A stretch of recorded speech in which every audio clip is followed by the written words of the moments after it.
तो आज हम लोग फिर से ट्रिग्नोमेट्री की क्लास को आगे बढ़ाते हैं। कल एक्सरसाइज 8.3 का क्वेश्चन नंबर 1 देखे थे, आज हम लोग क्वेश्चन नंबर 2 देखेंगे। कल आप लोगों को उम्मीद करते हैं कोई दिक्कतों का सामना नहीं करना पड़ा होगा, आप आसानी से समझ गए होंगे। आज का जो क्वेश्चन है वो लिखा है एंगल ए के अन्य सभी त्रिकोणमितीय अनुपातों को सेक ए के पदों में लिखिए। जो त्रिकोणमितीय अनुपात है सेक छोड़ के बाकी आपको साइन हो गया, कॉस हो गया, टेन हो गया, कॉट हो गया और कॉसेक हो गया, इन सभी को किस में बदलना है? इन टर्म्स ऑफ सेक ए में बदलना है। किस में बदलना है? सेक ए में बदलना है। ठीक है, कैसे बदलेंगे तो इसको हम लोग आइए बारी बारी से देखते हैं। सबसे पहले हम लोग क्या करते हैं, सॉल्यूशन लिख लेते हैं कि क्या करने वाले हैं। तो शुरुआत करते हैं हम लोग कॉस से। क्यों कॉस से शुरुआत करेंगे? क्योंकि कॉस ए जो होता है रेसिप्रोकल ऑफ सेक ए होता है, यानी 1/सेक ए। कॉस ए को हम कैसे रिप्रेजेंट कर सकते हैं? लिख सकते हैं cos A is equal to 1/सेक ए। ये होता है कॉस ए बराबर क्या होता है? 1/सेक ए। तो सबसे पहले ये सबसे आसान था, इसलिए सबसे पहले इसको लिखें, है ना। आसानी से ये चेंज हो गया, ये हमारा पहला नंबर का सॉल्यूशन हो गया। दूसरा में एक आइडेंटिटी हम लोग यूज करने वाले हैं। कल एक आइडेंटिटी यूज किए थे, याद होगा आप लोग को, 10²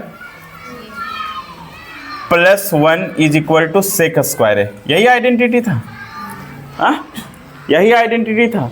ऐसे लिखा गया था उसको, ऐसे लिखा गया था कि sec square A is equal to 1 + 10 square है। ऐसे ही था, वही आइडेंटिटी था। आप लोग समझ पा रहे हैं मैं क्या बोलना चाह रहा हूँ?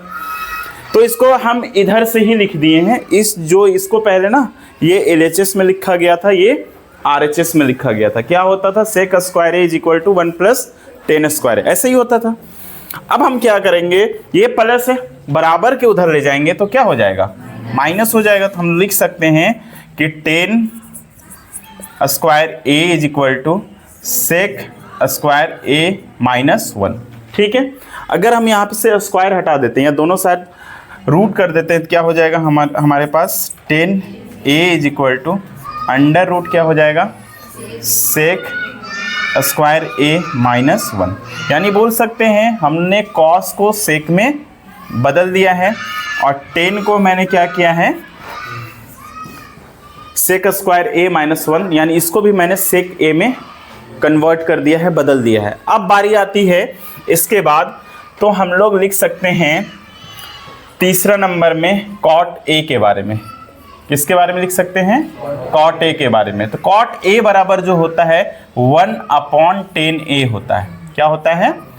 कॉट ए बराबर क्या होता है? 1/10a।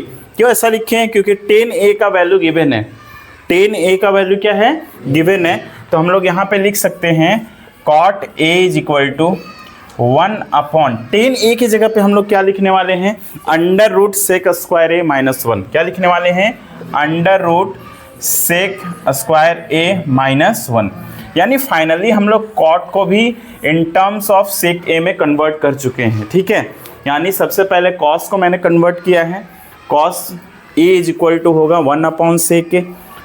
ये आइडेंटिटी यूज किए हैं जो कल इस प्रकार से किए थे, sec square A is equal to 1 + 10 square ए।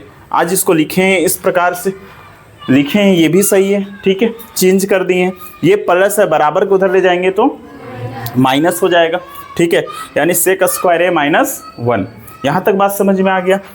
आप एक आइडेंटिटी और यूज करते होंगे, sine a upon cos A is equal to होता है 10a। यानी हम लोग उस दिन जब डिग्री निकालने के लिए सीखे थे, उस दिन बताए थे कि tan थीटा बराबर क्या होता है? तो साइन ओवर कॉस थीटा, यानी साइन बट्टा में कॉस थीटा। ठीक है, तो हम लोग यहाँ पे लिख सकते हैं साइन अपॉन कॉस ए किसके बराबर होता है? 10a के बराबर होता है। हम लोग अगर कॉस ए, ये देखो अपॉन में है, बराबर के इधर ले जाएंगे तो मल्टीप्लाई हो जाएगा, ये डिवाइड में है। तो हम लोग ऐसे लिख सकते हैं sine A is equal to 10a into cos A. लिख सकते कि नहीं लिख सकते? 10a इंटू कॉस ए लिख सकते हैं। अब 10a का वैल्यू हमारे पास गिवन है ना, tan a का वैल्यू हमारे पास गिवन है। cos a बराबर जो होता है हम लोग इसको इस प्रकार से लिख सकते हैं, sin a is equal to tan a को हम लोग लिखेंगे अंडर रूट, क्या लिखेंगे, under root sec square a minus 1, और जो cos a होता है यहाँ पे दिया गया है 1 अपॉन सेक a, तो हम यहाँ पे इनटू का सिंबल है ऐसे लगा सकते हैं 1 अपॉन सेक a।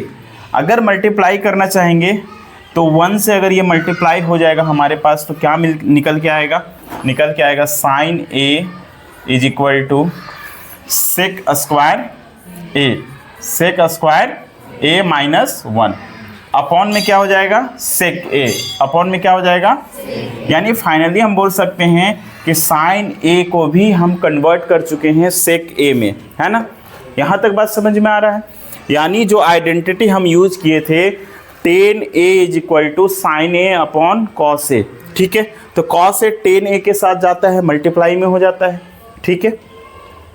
अब हमारे पास tan a का वैल्यू जो है ऑलरेडी गिवन है, कितना है, under root sec square a minus 1, तो इसकी जगह में मैं कन्वर्ट कर चुका हूँ। कॉस a का भी वैल्यू गिवन है, कितना है, 1 अपॉन सेक a, उसकी जगह पे लिख दिए। अब ये 1 इसके साथ जब मल्टीप्लाई होगा तो सेम एज इट इज, कोई चेंज नहीं होगा, सेक स्क्वायर a माइनस 1, ठीक है, अपॉन में क्या हो जाएगा, सेक a हो जाएगा। एक बच रहा है लास्ट कॉसेक a, क्या बच रहा है, देखो cosec a is equal to होता है 1 अपॉन साइन a, क्या होता है 1 अपॉन साइन a, और साइन a का वैल्यू कितना गिवन है, सेक स्क्वायर a माइनस 1, है ना। तो देखो साइन a का जो वैल्यू आएगा ना, तो ये यहाँ से शुरुआत करेंगे, यानी ऐसे लिखेंगे इसको, ध्यान दीजिएगा, cosec a is equal to 1 upon, ठीक है, क्या लिखने वाले हैं, under root sec square a minus 1 बट्टा में क्या आ जाएगा, सेक a, क्या आ जाएगा, सेक a। यहाँ तक बात समझ में आ रहा है। जो सबसे नीचे है ना वो मल्टीप्लाई होके ऊपर आ जाएगा, ऊपर में आके मल्टीप्लाई हो जाएगा, सॉरी ऊपर में आके क्या हो जाएगा, मल्टीप्लाई हो जाएगा। तो हम लोग ऐसे लिख सकते हैं cosec a is equal to, ये सेक a ऊपर चला जाएगा, सेक a ऊपर चला जाएगा, और बट्टा में क्या होने वाला है, under root sec square a minus 1, यानी फाइनली हमने क्या किया, कॉसेक को भी sec a upon under root sec square a minus 1 में कन्वर्ट कर दिया। यानी जितने भी ट्रिग्नोमेट्रिक रेशियो थे सभी को हम लोग बदल चुके हैं, किसमें, सेक a के पदों में बदल चुके हैं, सेक a के पदों में बदल चुके हैं। सभी को हम एक बॉक्स में इनक्लोज कर दिए हैं, है ना, 1 हो गया, 2 हो गया, ये तीसरा हो गया, और ये हमारे पास चौथा निकल के सामने आ रहा है जो यहाँ पे है ना, ये हमारे पास 5th है। यानी जो 5 ट्रिग्नोमेट्री रेशियो बचे हुए थे उन सभी को हमने चेंज कर दिया है, किस पदों में चेंज किया है, सेक a के पदों में चेंज किया है। तो आपको उम्मीद है यहाँ तक समझने में कोई दिक्कत नहीं हुआ होगा। देख रहे हैं आप, समझ में आ रहा है, कोई दिक्कत किसी को, ठीक है, बात समझ में आ गया। देखो कुछ आइडेंटिटी को ही हम लोग यूज करके बदल सकते हैं, वो आइडेंटिटी आप लोगों को याद रखना पड़ेगा। बात समझ में आ रहा है, थोड़ा सा मेहनत कीजिए, एफर्ट कीजिए, मन लगाइए, आसानी से समझ में आएगा, ठीक है।